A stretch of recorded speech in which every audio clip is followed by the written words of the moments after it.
Hello and welcome to the Old Man Orange Podcast. I'm Spencer Scott Holmes. And I'm Dave Candito. And we're coming at you finally with Crocodile Dundee Part 3, Crocodile Dundee in Los Angeles, the old 2001 Paul Hogan film. The one that I think that really actually brings Crocodile Dundee back to feeling more like what you expect from the film, you know? 100%. And it's very refreshing for the Crocodile Dundee connoisseur. It's definitely refreshing after number 2, and it's also kind of sad for more than one reason, because I don't know how many people realized that was the last one. I don't know if that was the plan or what, but obviously it's been years and years, and now Paul Hogan is probably on his deathbed. He's probably like 90 years old. I think he was born in the 30s. That's how old he is. So. I'm surprised actually that he's still alive. Yeah. But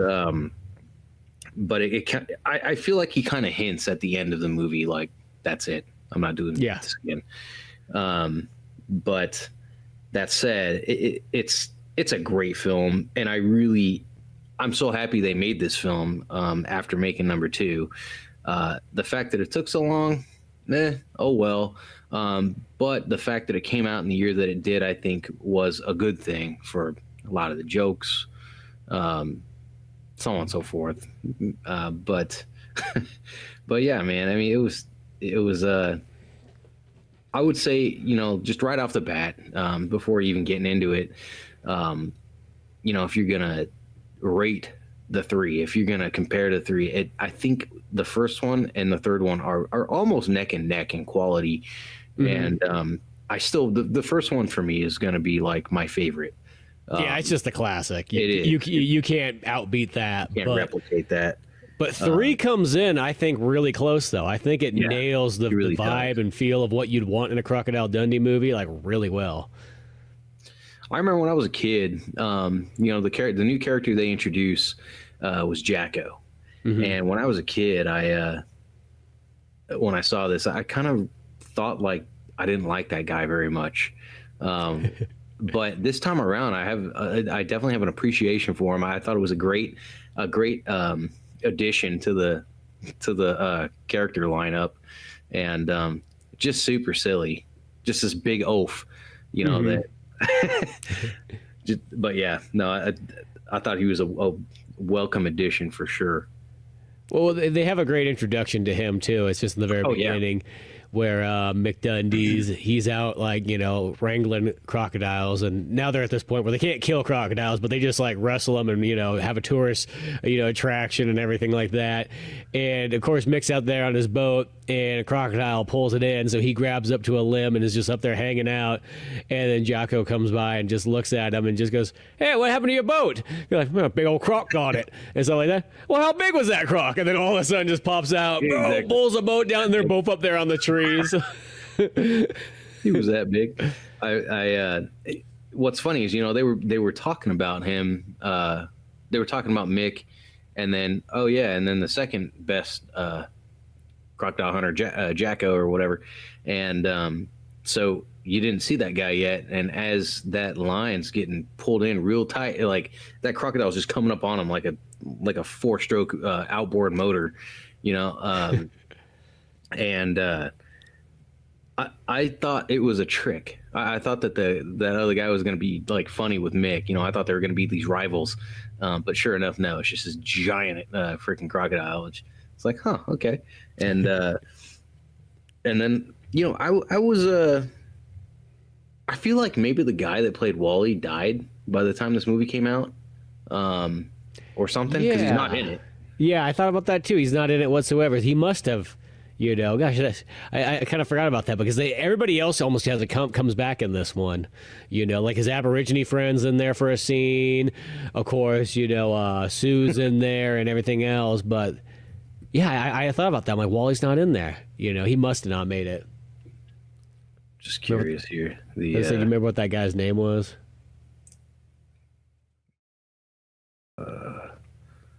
Walter Riley, John Malian. Yeah, so let's see here. He passed away 1989. Yep. Oh gosh, he died right after this number 2. Yeah. You know, I'm somewhat curious. Like, maybe that had an effect on the following movie. I don't know. I don't know. Maybe that's why a third one didn't come out right away. That's kind of weird to think about, dude. Is that guy was only like literally like a couple years older than Paul Hogan? Yeah.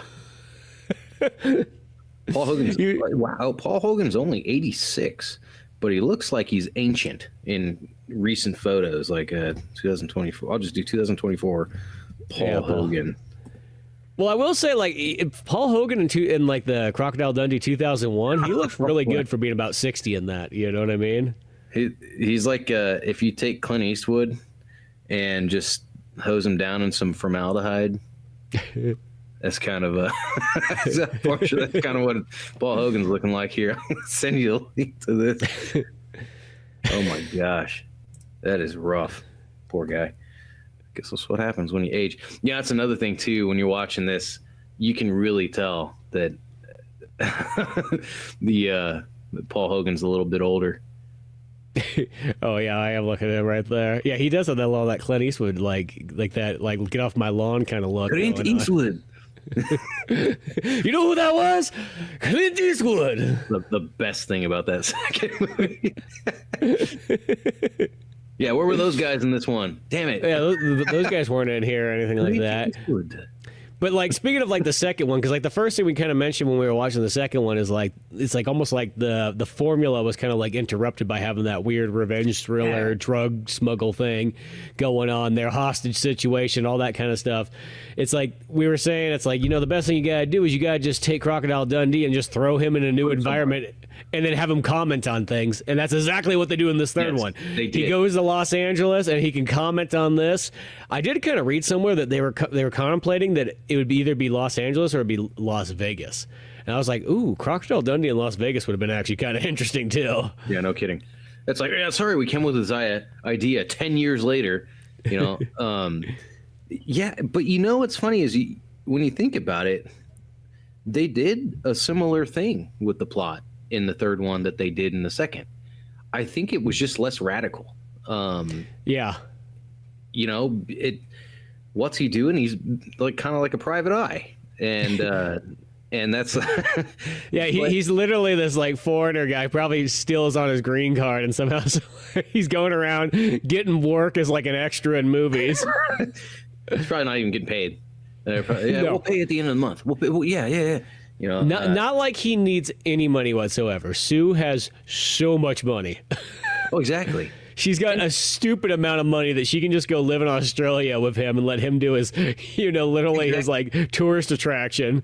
Well, and not only that, but he's technically rich too. He's got a gold mine in oh, that's true, yeah, and all that land in Australia. So I mean, this is kind of one of those movies that's like the perfect scenario. You know, like there's a guy who can survive in anywhere all the time, and a woman who's just filthy stinking rich and can go anywhere she wants. It's like you watch these movies and you're like, oh, I love these people, and then you think about it, you're like, fuck these guys, you know? Like, exactly.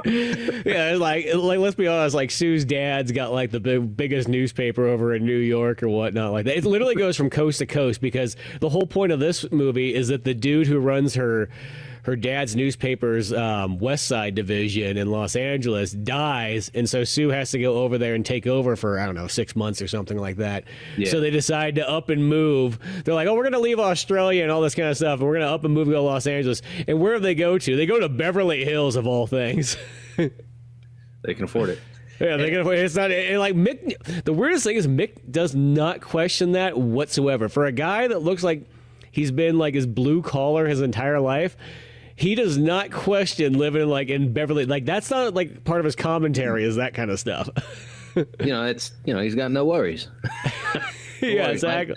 I thought that was kind of hilarious too. But I mean, he's already shown himself to be that kind of guy where he's just like he'll go with the flow to be with what's her face, Sue. Mm-hmm. Sue, yeah, Sue Charlton or whatever. And Charlton, yeah.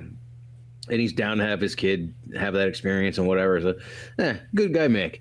And once again, too, like he's this larger than life person again, not taking anything too seriously, not not much of a serious tone in the movie at all, and they just kept it real fun. And that larger than life aspect, I love how they have this element. You can see that the man has clearly aged. He is not like in his 40s, right? And yet all these women that are probably in like their early 30s are like stumbling across him. Like the first woman that skates into him at the beach, I'm like, that woman, that was no accident. It's just like, oh, you're so handsome, handsome cowboy. You have a house in the hills. Oh my, and you're gay. Yeah, she's just a gold digger. Oh my gosh, yeah. And that was pretty funny. And then the kid's teacher, who eventually goes for Jacko because he's there. But that and those little scenes with him and Jacko going through the city, that was pretty hilarious. I thought that was kind of an ode to the first film. Mm-hmm. Yeah, no, I definitely think that as well. And then, yeah, we kind of sort of like slightly mentioned, but yeah, they have a kid in this one here, and the boy's probably about give or take 8 years old or something like that, But he's actually really that kid does it really well. He acts real solid. Yeah. He's funny. He's got attitude and all that kind of stuff like that. Because sometimes that's always a concept that can kind of happen in a movie. Wheels are more of it will just jack with the formula and so on. Yeah. But this kid really just adds to it, and you feel like, oh no, I like him being there. Yeah, no, that was I feel like they really did everything right. This, I got nothing bad to say about this movie. No. One of the and some of the things that are kind of outrageous, it's still just hilarious at the same time. Like so the whole premise of the moving to LA is so Sue can initially, well, it's not even initially. She talks about it, about just being there temporarily, but then Mick's like, no, let's just move there. And you got a place in Beverly Hills? Sure. But yeah, he the whole premise of her is this job, and she goes to interview this guy, this shady, slimy Hollywood producer, whatever, and for this movie that's all a front for some illegal activities, which that's how Mick gets his position in the film going, blah blah blah. Excuse me. But so she's as a reporter, she's kind of investigating this guy somewhat. She's getting to know him, and her first interview with him, post like when they meet, the dude's getting a massage, butt naked, and she's just there. Like, I'm thinking, like, what kind of a like pompous ass you got to be to hold your interview with some news company or press company, and while you're getting your massage. And I don't know, I mean, maybe rich people do that all the time, I don't know, but it's just kind of, I thought it was kind of hilarious. Like, it's outrageous, but it's still like, okay. I bet you it does happen all the time. I bet you there is a lot of people out there be like, hey, I got this window, and I'm not stopping one or the other things. We're gonna do both of them. Just like sitting there having an enema while you're getting spoon fed like a baby. Yeah. Yeah, gosh, the other scene too that I loved was where he they first arrive at this place, and he sits down in the tub, this jacuzzi tub, and he starts pushing buttons. Seems like he's got problems with the remotes in this whole movie, which is funny because it's like there was TVs in the first film. It's not like TVs are a new thing, but yeah, he's hitting the buttons on this remote while he's in the tub with his can of Foster's, and the blinds open. He's like, oh shit, and I like how he pulls his beer down into the water, thinks nothing of it. Just goofy. Well, it's like that was like, well, I don't want to see anybody see me drinking in the tub. Exactly. But then I thought, it's not a bad idea. Yeah, no, that's no wrong place for a beer. No, in a tub's perfect place. Except for behind the wheel. Yeah. But depending on the state you live in. Yeah, or if the car's still driving, then it solves that problem. Man. Officer, don't worry, the car knows where we're going. So you can, in Missouri, if you're a passenger, doesn't matter if you're in the front passenger seat or the rear, you can drink. It's not against the law. The driver cannot, of course, but everybody else in the car can just start drinking and get hammered. It's kind of funny. I don't know. I mean, whatever. If you're not driving, who cares, I guess? I don't know. But exactly, yeah. My when we came out here, I told my wife that, and she's like, oh, interesting. And on the way home from shopping or whatever, she reaches in one of the bags and pulls out whatever beer we had, and she starts drinking it. And I'm like, what are you doing? She's like, well, you said it's illegal. I'm like, oh yeah, I guess. And like, have at it, I guess. And when we went back out to California, or one of the dudes I was stationed with one day, he called that having a road soda. And and when we went back to California, not long after we first came here, and we went to your guys' place, we were leaving, and we had coolers in the back, I think, and she picked one up and cracks it open, and she's like, oh, I have a road soda. I'm like, you can't do that here. Like, you can't. That's illegal in California. She goes, oh, well, we're in the woods, so like, you better drink that fast. Yeah, exactly. You'd be surprised at what police officers appear in the woods. Oh man, yeah, no kidding. But yeah, anyway, that was like, I had this buddy from like Estonia when I lived in San Francisco and whatnot. I remember like one of the first times we're all kind of hanging out. He comes walking out just on the streets of San Francisco, and he's just got a beer in his hand and something like that. I'm like, Andreas, what are you doing? And he's like, oh, just having a beer. And it's like, you can't just drink that on the streets of San Francisco. I know it might look like with the hobos you can, but they frown on that here. Such a stupid freaking. It is a goofy one. I feel like that's like with that one. Like, I get the public drunkenness, but if you're just like public one beer in it, that's like. Which it kind of, this whole thing brings me back to the scene where him and Jacko are walking around, and that group. We'll just say the group of urban youth in the in the car that pulls up to him. The guys who lived a little too much of that proto San Andreas life. Yeah, they pull a couple guns on him, and they're just like totally unfazed, you know. And Jacko like just jumps on the top of the car. They got a convertible with the tops up, so the soft top jumps on them and just crushes them, and then they take this giant trash can and like put it on top of the car. And Jacko's like, should we call the police? He's like, nah. If anything, they'll sue us. You know, this isn't like back home. And I'm just thinking like, yeah, once again, that's about right. That's when I heard that line, I'm like, that's actually one of the most like California statements I can think of. Oh yeah. Is that the people that were getting mugged would be the ones that would get sued? I love too when he there's so many freaking things in this that it's just hilarious, and little things like that. Him and once again, I just love the scene where he's taking Jacko around the city, takes him up to the skyscraper, and you know, these are things you don't think about because it's your normal everyday to day life going, you know, living in places like this where things happen so frequently. He's like, I want to go up one of those skyscrapers. It's so tall. He's like, oh, it's easy. You just got to find one that's open. So they go up to this one, and they're looking out, and he's like, man, it sure is high up here. He's like, yeah, it's nothing compared to New York. You know, those are way tall. He's like, yeah, but they don't have earthquakes out there. they get all freaked out. And, you know, I'm like,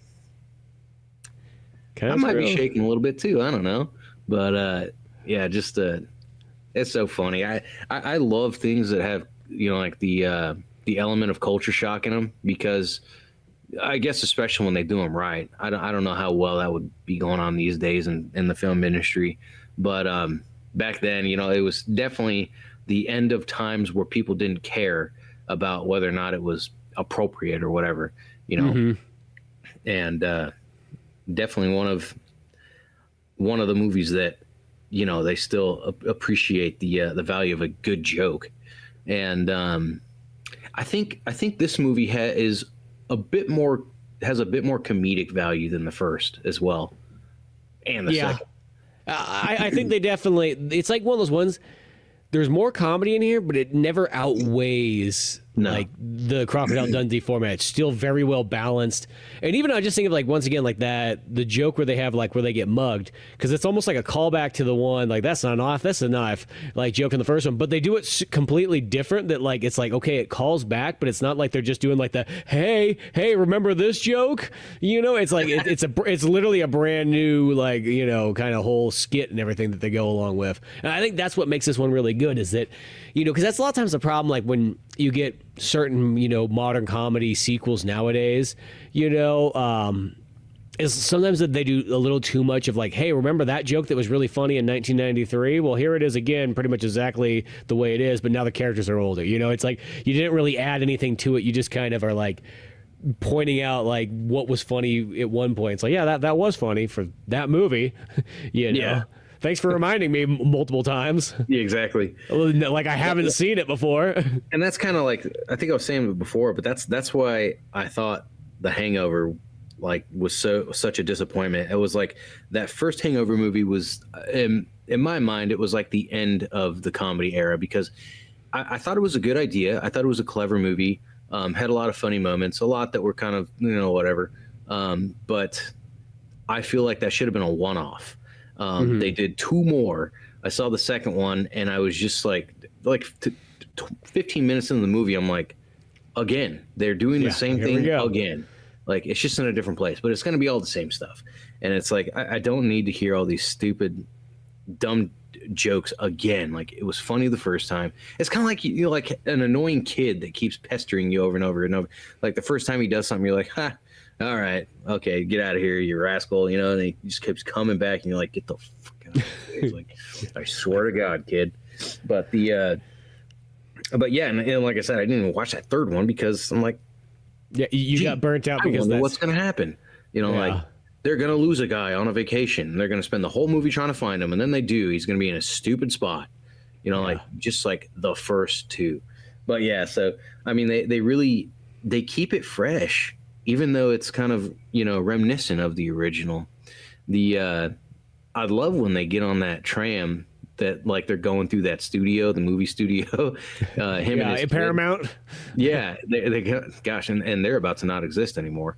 Well, it's funny because this movie's a Paramount movie, but they actually like poke a lot of jokes at Paramount just like throughout it, which I think it's actually kind of cool that the movie studio can like literally joke with itself that way. At themselves, yeah. Excuse me, geez. But yeah, I love that scene where him and his kid go on it, and you're just thinking like they're probably going to laugh at everything the whole time, and because it's a little jungle ride where they're animatronic animals are going to be popping out, and you have that idea, but the moment this animatronic anaconda pops its head out right before his son asks like, oh, can I have your pocket, or can I have your knife? He's like, what do you need that for? He's like, oh, in case anything comes out. And he's like, oh, I'm not even carrying that right now. I just have my pocket knife. And here I am thinking like a Swiss Army knife blade, yeah, exactly. And this animatronic anaconda pops out, and he's, giant, folding blade. Yeah, this thing is like humongous pocket knife. And which freaks everyone out, of course, but just freaking hilarious. And time to go. I was just like, sorry, it was a reflex.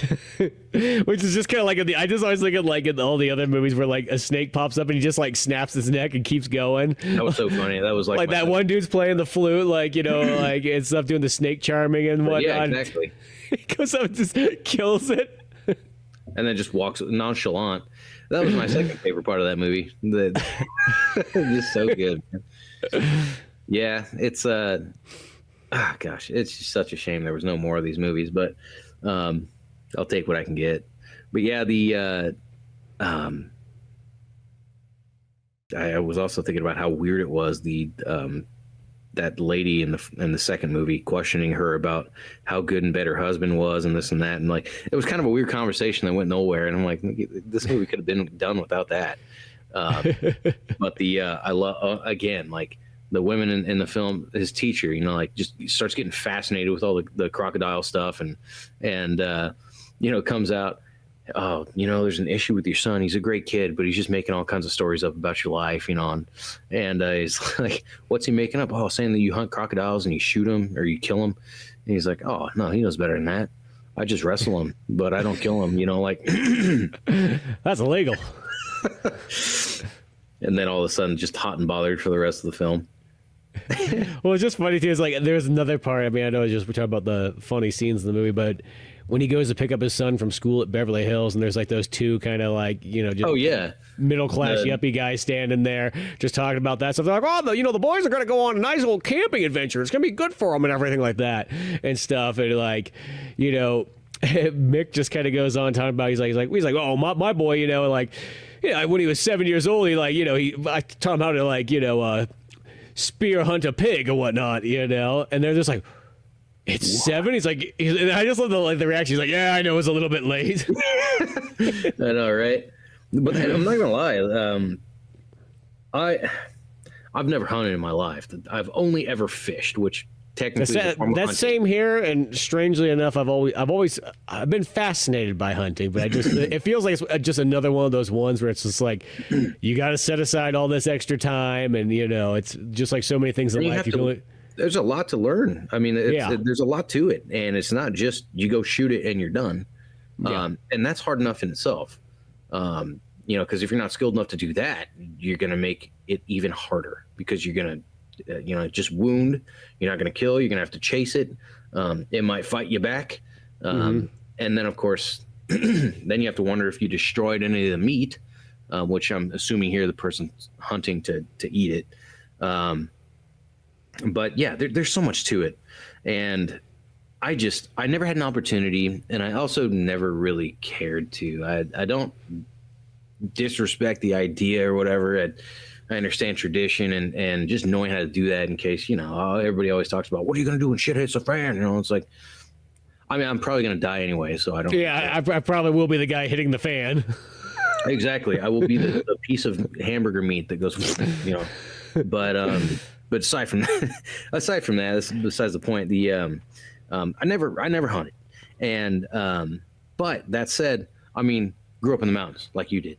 And it's so funny when you talk to people that have, I want to say, never seen a pine needle. You know what I mean?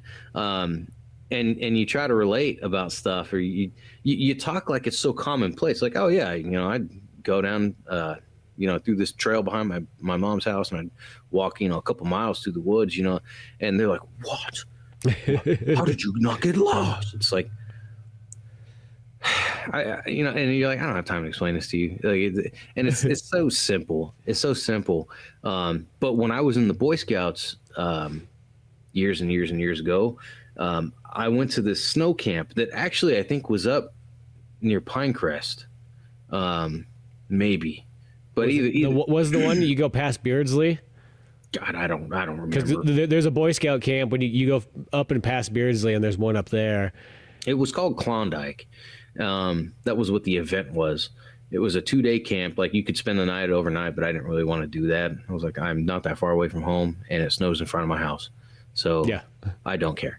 I just spent the one day, and it was pretty awesome. I mean, we built a sled, and then one of the events was we had to pack it with our equipment, like for camping, and then one kid had to ride in it, and then we had to push and pull him, and it was kind of a race. We smoked everyone. Like, and I think it was largely because it was all a bunch of other troops that were from like Stockton, Modesto, you know what I mean? Mm-hmm. And but we just smoked everyone. It probably didn't help that we were all in winter apparel, boots, and they're in like Nikes, t-shirts, you know? And but man, it was like they had no clue what that life was like. And that's why when I watch this kind of thing, you know, like, he's so nonchalant, like, oh yeah, this is what I did, even though he's probably making up half of it. Because it's kind of who he is, you know, he tells tall tales. Yeah. And but it's like there's still that element that you're like, I can relate to that. You know. Yeah. Well, I just remember like when I be in the city or whatnot like that, and I remember I talked about going home and like cutting wood or whatnot like that with like a chainsaw, and that to them was like, well, the more they were just really impressed. Like, whoa, that's really cool. like, man, you know how to run a chainsaw, like all that kind of stuff. Like, yeah, it's a kind of a common thing. Yeah, you know? I mean, it does make you feel empowered if that's what you were wondering. Right before I lay with a woman, I start up my chainsaw.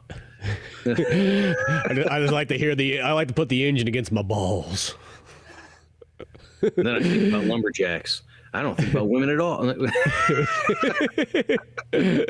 Because I'm a lumberjack and I don't care. Yeah, we all got a little Paul Hogan in us. Yeah, but yeah, no, I know what you mean though, because I was in the Boy Scouts as well too. So like, I remember all those kind of things like there. And, you know, the whole fact that the Boy Scouts was initially created in like 1910s, and they're like, you know, these kids are forgetting what the woods was like. You know, next thing, these pansies are going to be running around San Francisco. Like, we got to get them on the Boy Scout train. They've forgotten that life is miserable. You know? Yeah, exactly. Life is miserable and gay. What do you mean by gay? Well, happy. What are you thinking? Like, aren't you happy when you sleep with a bunch of men in the woods, you know, half naked? I know I'm pretty happy. You know, I'm running around at full mast.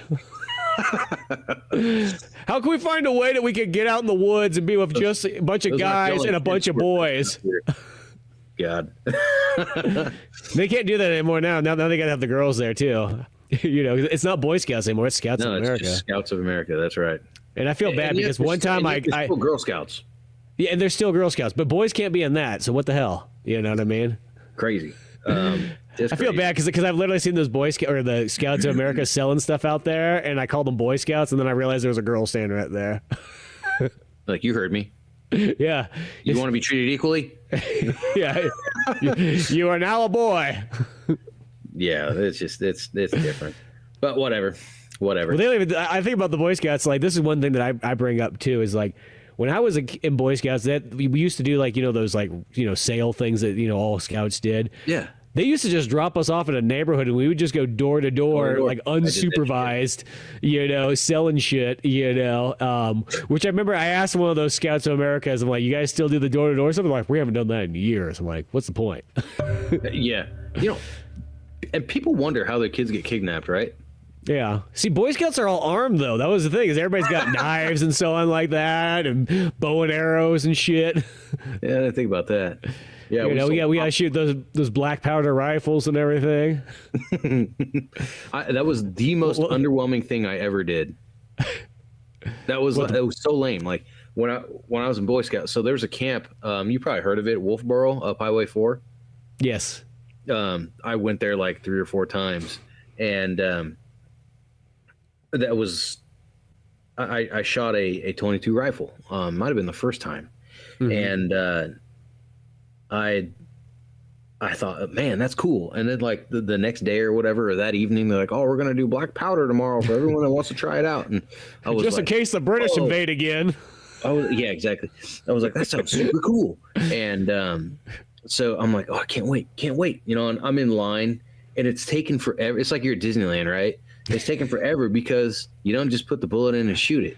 You know, you got to put the load it, put get the stick thing out, powder in, then the cap, and then you put your ball or the little like grease or whatever, and then you put the ball and then the little paper wad, and you take your stick and you jam it down in there, and then finally you're ready to go. So you pull that hammer back and then you fire, and it's like was so lame for all of that shit for one shot.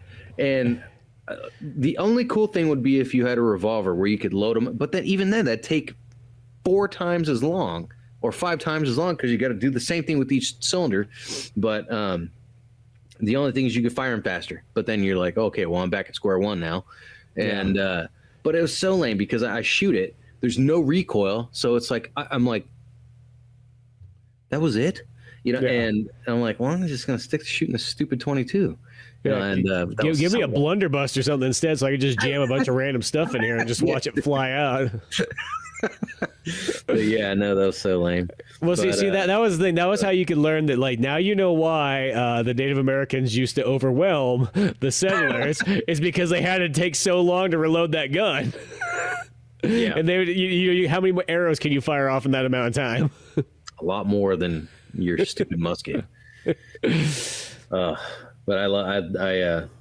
gosh, another part of that movie, man, that just, I'm like, well, if that doesn't reach down to the disgusting American that I am, is where they he tells them like, oh, I'm going to take you to the great spot. You'll love it. And he goes to a Wendy's drive-thru. And I love their idea, their concept in their minds about how this works. Like, wow, nobody can see us eat all this food. Like, nobody can see us being pieces of shit. But by all means, but they feel like they gotta make it seem like there's a bunch of guys in here. Yeah, it's like, you know, first of all, no one cares. Not the people at Wendy's, not the people around you. No one in LA cares about you. No, no, literally nobody cares about you. Especially that you're not from there. Yeah. But yeah, I also like how when Mick gets up there, he just dresses like, "Hello, Wendy." Yeah, exactly. Hello, Wendy. That's right. That's classic Mick right there. The innocence of this guy is what makes his character so awesome. Yeah. And I love how he addresses himself to everyone he meets. You would think, right? It's been over a decade, and he's still doing this. He's still doing the shtick. Yeah. And I love to, one thing that I don't know how you wouldn't keep. It's a must with a Dundee.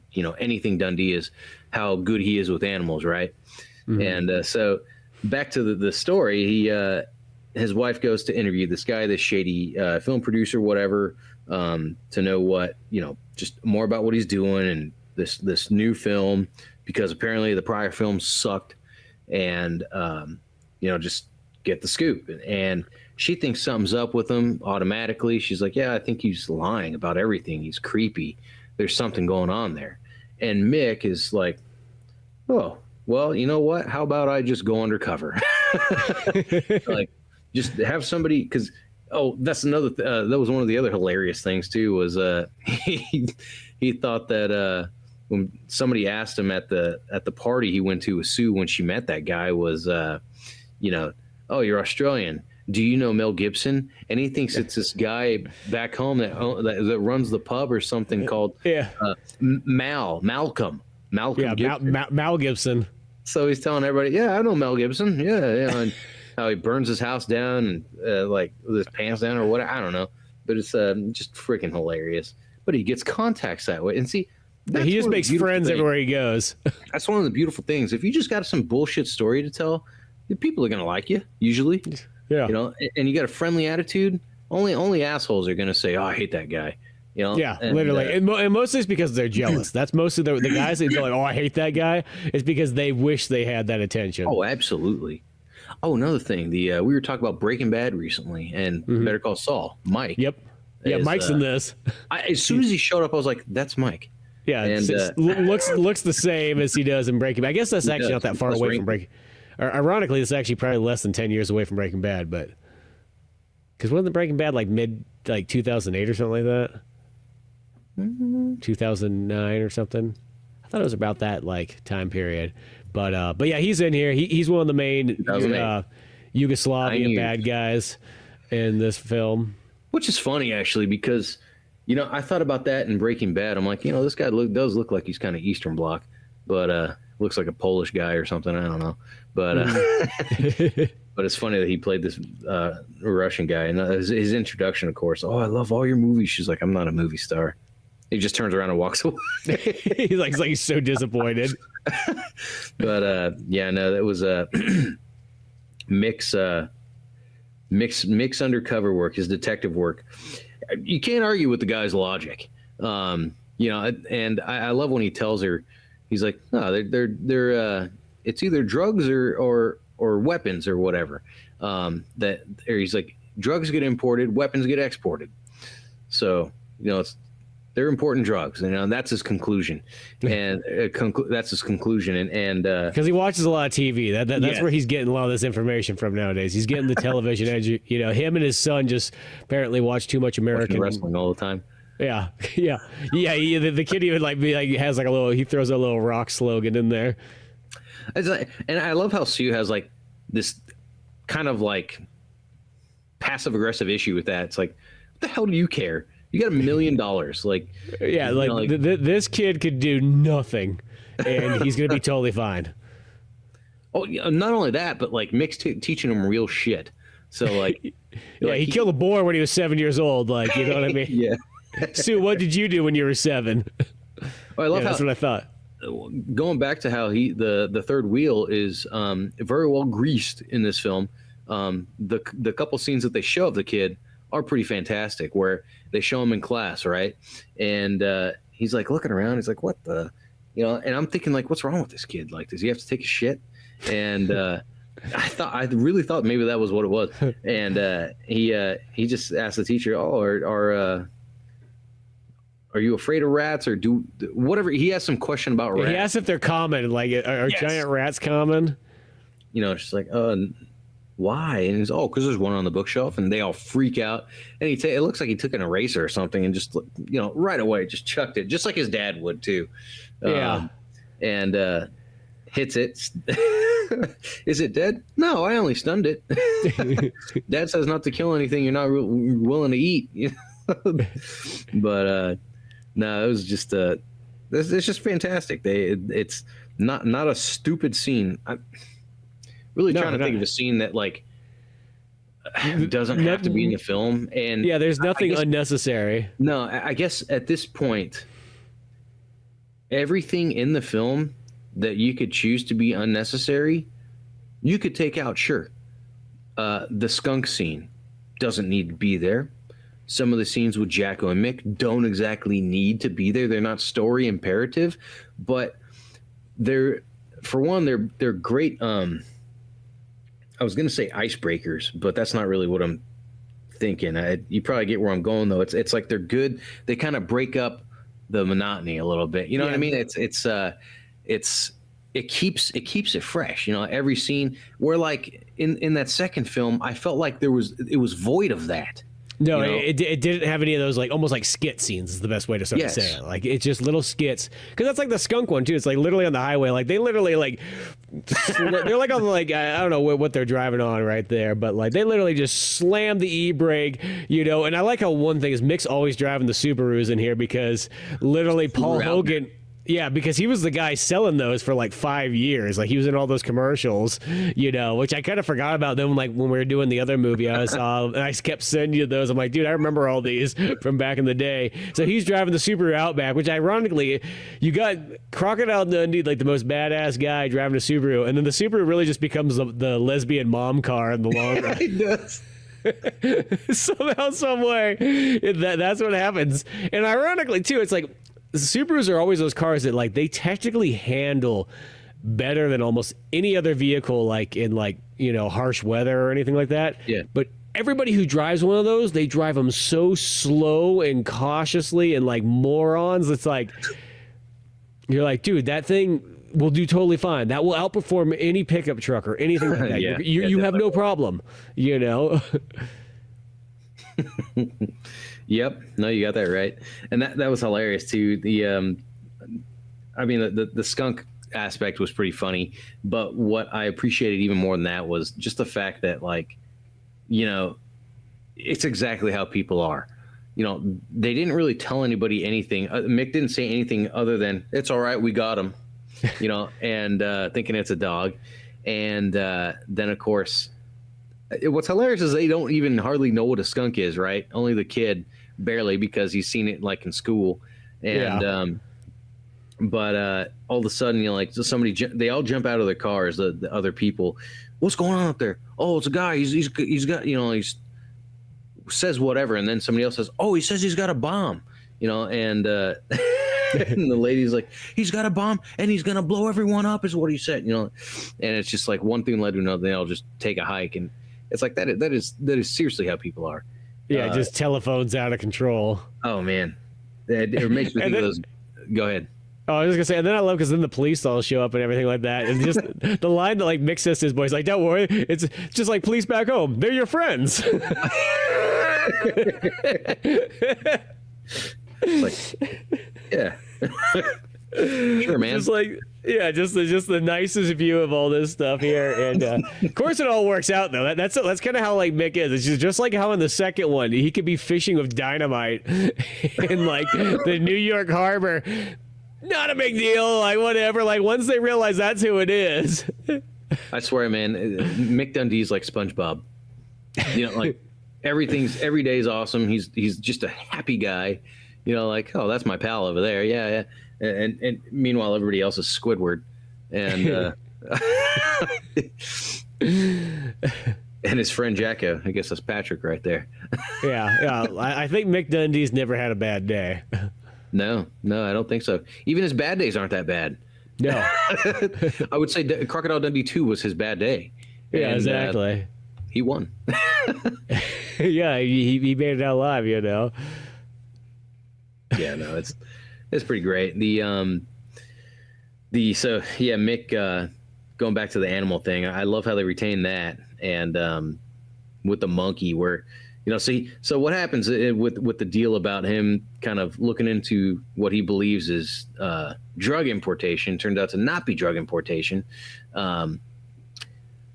There's an interesting thing here that I thought was kind of odd. And I'm wondering if you caught it too.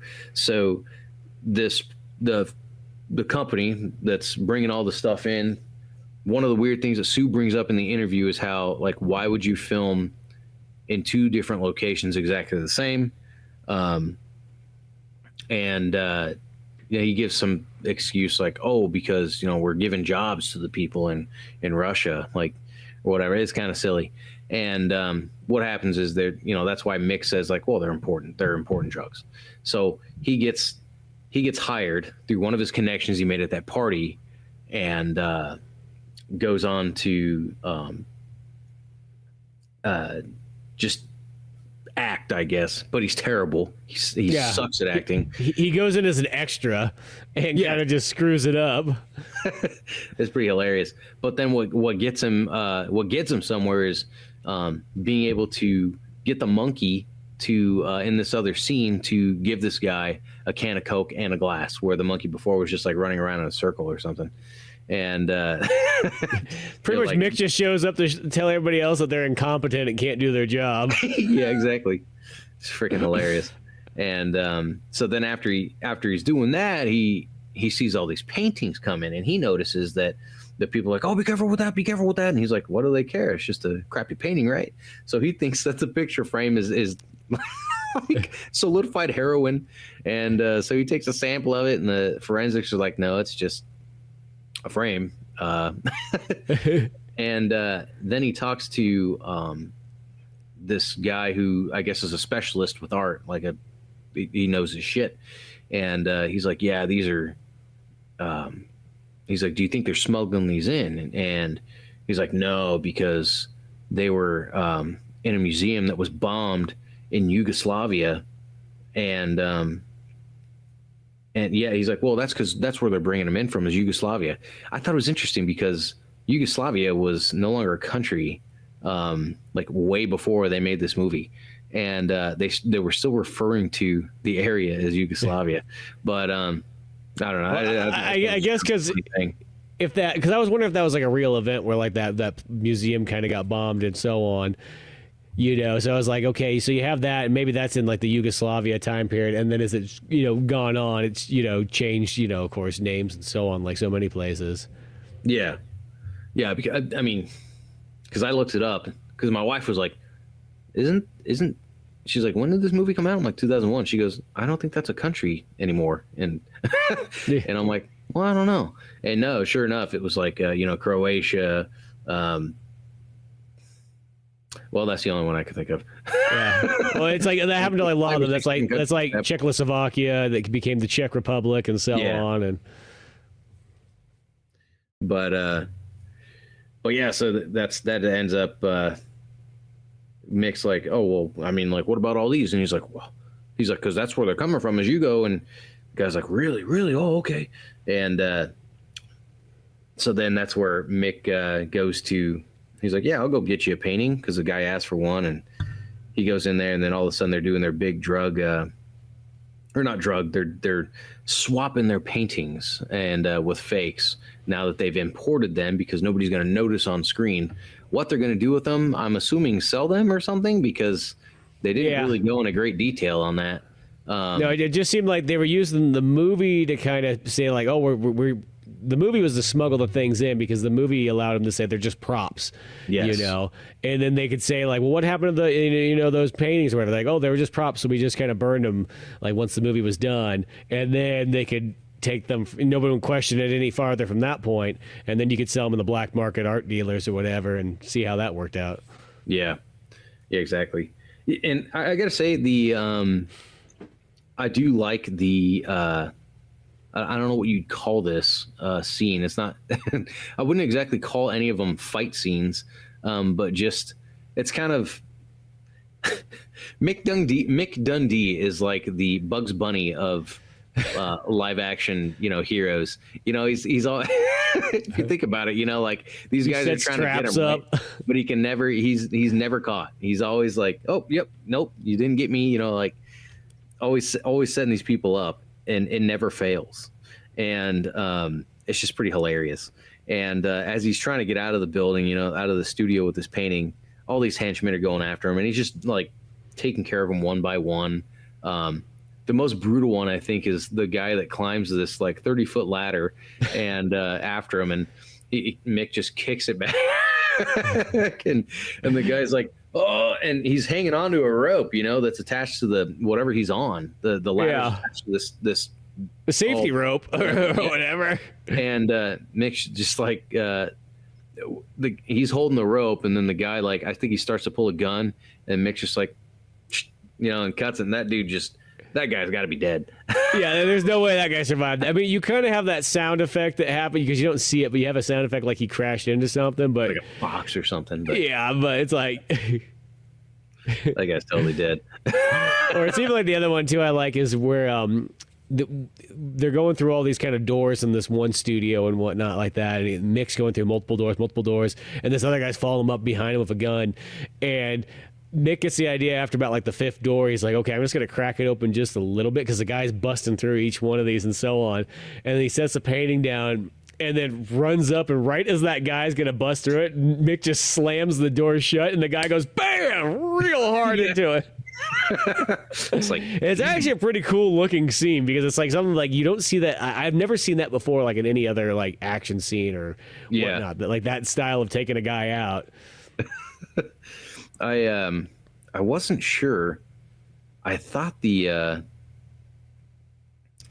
guy who played the the main villain, I thought he was in Billy Madison.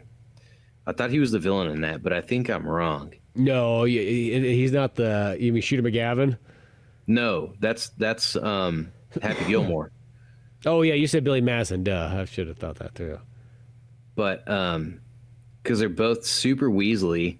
And I don't know what else to say, but I thought it was the same guy, but I don't think he is. Let's see, I was looking at.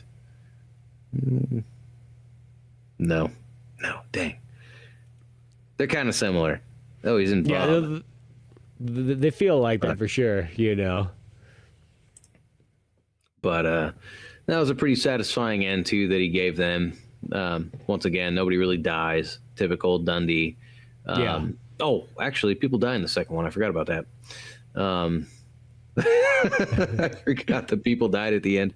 The villains, rightfully so. But once again, something that sets apart that movie from the other two. Yeah. Well, technically, the second one, Sue kills whatever, like those guys. Does she?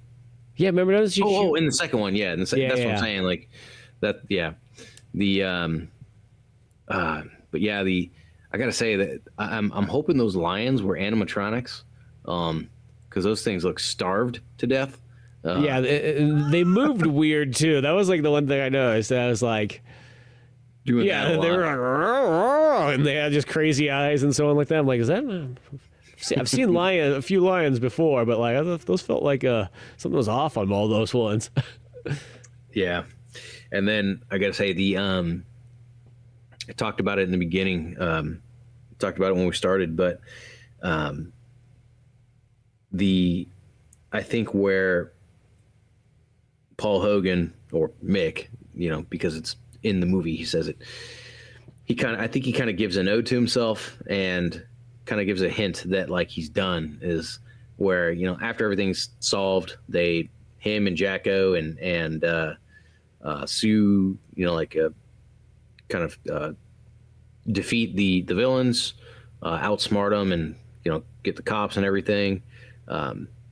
Mick finally proposes to Sue, and after seeing a gun to her head, he's like, "Oh, I should probably marry her." I don't want this Beverly Hills house to go away. Yeah, exactly. Oh man. California and all, I want half of this. In a funny way, I bet a judge would give Mick custody of the kid. I don't know why. Nah, who am I kidding? No, he wouldn't.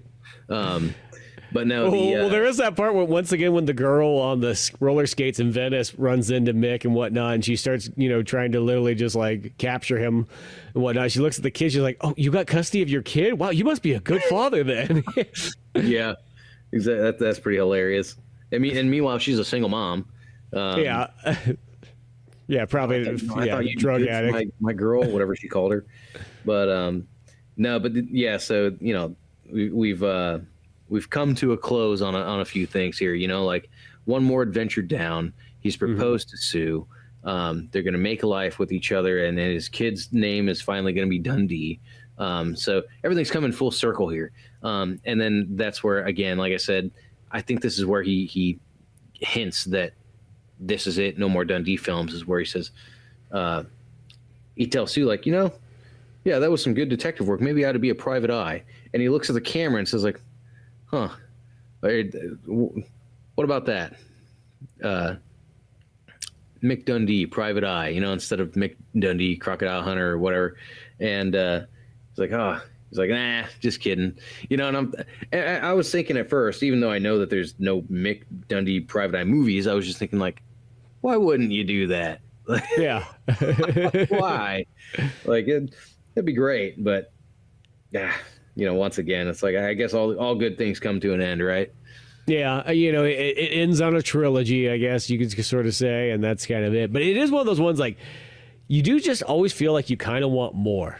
And it's like, I think that's kind of the bummer of it. It's just like, there's only 3 of them. And I know 3 of them is more than like so many other things have, There's only one trilogy that I'm truly well, no, there's not. Oh, I was going to say the only trilogy that I'm truly satisfied with is Lord of the Rings. What about Star Wars? But I as soon as I was about to say that, I was like, nah, I really love Star Wars. The first trilogy and the prequel trilogy. I was going to say first and prequel ones, I think are, I love those ones. It's actually quite bad. I like the Matrix trilogy a lot, too, because I actually like Matrix 2 as my favorite one. Yeah, I do. Okay, so my foot was in my mouth. Yeah. What about Indiana Jones trilogy? See, yeah. Okay. I will rephrase. Lethal Weapon trilogy before the 4th one came out, I guess. I like the 4th one. I'm just saying, like, if you looked at it like a trilogy, Lethal Weapon. Oh, yeah, no, it's a quadrilogy now, but Lethal Weapon 4 was actually the first one I ever saw. That was all 4 of Lethal Weapons are fantastic. They didn't do any more after that, right? No, they never did. They keep talking about it, but like Richard Donner passed away, Danny Glover, and Mel Gibson are pretty darn old. Yeah. I mean, Mel Gibson's old, but at the same time, he did Expendables, like 8 years ago? It was 2015. Oh, that's 10 years ago. A decade ago. Dang. Yeah, I know. It doesn't take much. The next thing you know, it's like, oh, yeah. Yeah, no kidding. But too bad Mick Dundee wasn't in Expendables. I think actually Paul Hogan would have been pretty darn good in that. Even if he was like kind of like like Kelsey Grammer and like the 3rd one where it's like you got Frazier in there and it's like he's just like the helicopter pilot, or no, he's not the helicopter pilot, that's Harrison Ford. Well, Kelsey Grammer's just in there as like kind of like intelligence in a sense. Yeah, you could almost had Paul Hogan play one of those kind of characters. Like he didn't have to be one of the action guys. He could be one of those guys kind of in like the behind the scenes, sort of like Bruce Willis's character as well too. Yeah, it's kind of interesting that like they could have Paul Hogan in there, they could have had Clint Eastwood in there. I guess at the end of the day, there's so many people that could have been in those movies, but I guess they just chose the. Well, here's the thing that I think is kind of. I don't know. I guess the more I think about it, the more I understand. Like some of the actors that they chose, actors and actresses that are kind of more of your new age action flick stars. But I mean, Ronda Rousey really is not an action film star. She just was famous for a minute. Yeah, she literally is like the perfect example of like flash in the pan. Like yes, 100%. Well, that's the only kind of bummer. Is I get what they were trying to do that thing with the 3rd one, where like, oh, we got like the new kid. I'm like, here's the thing: do it like the 2nd one. You can have one young buck in there just for like banter reasons, and that was what the other Hemsworth brother, not Chris, but Liam. Yeah, old Liam in there. And I thought he was perfect for that. And then when the 3rd one is like they try to throw a bunch more in there, and I hate to sort of say it, like we're here for all the old guys, like exactly all those kids. That's the point of those movies. Yeah, like because there were some major actors that like one, the biggest one was, I don't know why Carl Weathers wasn't in any of those ones. Oh, I know. That's like, dude, isn't that Stallone's buddy? You know what I mean? Like, yeah, he's not only being in Rocky for Apollo, but he's also in Predator with Arnold. So it's like I don't see why. He wasn't in there. There's some other ones I kind of wish. I wish Hulk Hogan was in there. I wished, Jackie Chan would have been in there. Yeah, that'd have been cool. Yeah. Well, they already had their quota for Asians. They had Jet Li and what's his name? Stinking Tony Jaa. Wait, Tony Jaa? Yeah, he was in the last one, I think. And the fourth one? I think so. He was definitely one of them, and I think it was the fourth one because I don't think I saw the fourth one, and I saw a scene with him. Oh, you know what? You're right. I've only seen that. I saw him once, and once again, just like every American movie that has Tony Jaa in it, he's super underused. I know. That was like when he was in Fast and the Furious. It's like, dude, he was just barely in that for a split second. Like, honestly, the Expendables, past Expendables 1, I thought Jet Li was pretty underused. Yeah. I don't know what happened to Terry Crews. I think he was gone for the third movie and probably the fourth, I think. Well, Terry Crews his character gets like shot at the very beginning of the third one. So he's kind of out of action. So I don't know if he had some other prior engagement or something like that. And then the fourth one, pretty much everybody gets captured except for Jason Statham. So it becomes it's realistically like a Jason Statham spin-off movie is what the fourth one feels like. There's another thing. I didn't really think about this till now, but I love Terry Crews' character. But once again, like, wasn't really a huge action film star. Yeah, he's more in comedies, ironically. Yeah. But this is the big action thing. He was in American Gladiators back in the day. That was where he got his start. So I think that's kind of like where it sort of chose. And probably just to give a little bit of balance to, here's a guy who could legitimately do action, but he is kind of a comedic person. Yeah. But, yeah. Still, I love the movies, but it's like one of those ones I always just kind of wish they would have, like, I think Paul Hogan could have been a really cool villain. Yeah, or the one thing that I really wanted in Expendables, I always thought would have been cool for, like, one of the movies, if you would have done one between 3 and 4 somewhere in there, is that you had, say Stallone and Jason Statham get captured at the beginning of the movie. And then Arnold Schwarzenegger's team is the one that has to go in and rescue them. And so you get to see who Arnold's team members are. And that's where maybe you add Carl Weathers.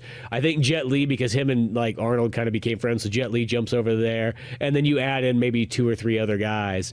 And it's Arnold's team that has to go rescue Barney and, all those guys. Yeah, no, that would have been cool. Yeah, I always thought that would I thought that about that like ever since like the second one. I'm like, dude, it'd be cool just to see Arnold's team and see who he's got on there, And I always thought, if you didn't have Jet Li, you could have Jackie Chan on there. Donnie Yen. Yeah, Donnie Yen, even that'd be badass. Ken Watanabe. The possibilities are endless. I mean, Jesse Ventura, I thought actually would be pretty cool to have on his team. Oh man, yeah, that's another one. Like, yeah, I know Jesse Ventura was in there too, which is such a bummer. Maybe he didn't have time to bleed. Yeah, he did. he was in the Baja. I don't have time to bleed. It's like in Predator. That's what the title of his autobiography is. I don't have time to bleed. Yeah. Didn't know that. I got an autographed copy of that book. That's awesome. Found it like one of those. There was that cool bookstore. It used to be in Modesto that was called Yesterday's Books, and they used to have a bunch of like neat autograph versions. It was $10. I'm like, yeah, I'm taking that. Oh heck yeah. Oh man, that was cool. But yeah, Crocodile Dundee in Los Angeles. It's a good one of those ones where it's like it brings everything kind of full circle. From the first second and brings it back and does what Dundee should do is drop him off in a new location and have him comment on things around, and that's all you really need, and too bad there's not more of them. The weird thing is like when this movie came out, I remember it being like a big deal thing. I remember seeing the ads. I remember it feeling like, oh, Crocodile Dundee's back and all this kind of stuff, and it seemed like there was a lot of press and everything for it. weirdly, it's like I see some of these things on here where like the reviews are like, why do we need another Crocodile Dundee? Like, you know, wasn't that ship already sailed? Like, and it's like, what? I don't remember any. I remember everybody liking this movie. That's how I remember when it came out. So it's weird that I see like these reviews on here that kind of pop up they're from back in the day too. That like people were just not interested in this, or at least some people weren't. I'm not gonna say all people. There's a lot of times there's a couple goofy people that want to. Well, this is still that era too, where they're like, oh, you know, it's like it's an '80s movie. You can't have a sequel to that now. I think we talked about it in the last one. We were going over to the second film, but this movie, if I'm not wrong, it had some heavy hitting competitors for the month of the year that it came out, and it was like for a lot of people that didn't really care for the second one. It makes sense that, you know, they'd be like, I'm going to go see this one instead. So, I mean, I kind of get that the box office was not a huge hit, but I'm sure over time, as people watched it, people that were fans of the original film were probably like, oh, this one's way better than the second one. You know, but yeah, so I mean, I don't know. It is what it is. I'm just glad that we got the movie and that, you know, the franchise didn't end on the second film. Yeah. So, yeah, so there was never a video game of Dundee. It feels like there would have been for Crocodile Dundee 1 or 2. Like I picture like a weird like Amiga game or something like that, or you know, you like a Metal Gear Solid, but it's a parody, and you're just like popping up out of bushes and beating up people, and yeah, that's what it would feel like. It feel like you take like the original Metal Gear like gameplay style and just give it a very Australian theme. It's like I think I want to say it was on the Amiga. I found like this old Die Hard game on there and whatnot like that. Yeah, and I love it because like all I can picture is like, you know, Nakatomi Plaza's in Los Angeles, that building and whatnot like that. But the game started off like you were literally in like the jungles of Vietnam, but that was just working your way towards the tower. And I was just laughing so hard, like this is what like somebody thinks Los Angeles looks like outside of that building. I'm going to share this with you. I looked to see if there's any Dundee game, but there's not. But this almost looks like some Japanese person made a parody of the Dundee. Oh, Adventures of Bayou Billy? I do, yeah. So somebody did, yeah, because I have seen this game before. It's a Konami game and everything too. So that's pretty much what you would expect it to look like, you know, if there was a Crocodile Dundee game. Oh man, that's great. But yeah, good times, man. I once again, nothing bad to say about Dundee 3, and I'm just glad it ended on the note that it did.